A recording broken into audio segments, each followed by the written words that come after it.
गौवा में जब से हमारा तू आइलू केतना लोगवन के चैन चुराइलू।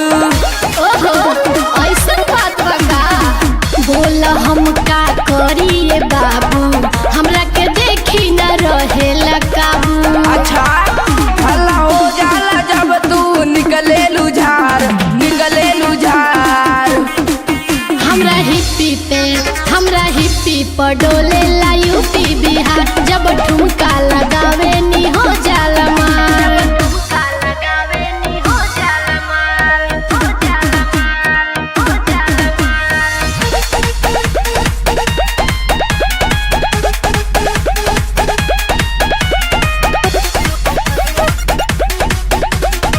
लागे मिठाई तो हर चढ़ल जवानी ढोरी गहीर तो हर लागे जापानी। अरे शहरी स्टाइल हो ई तो हवे राजा तोहर परेशानी बोलो हम का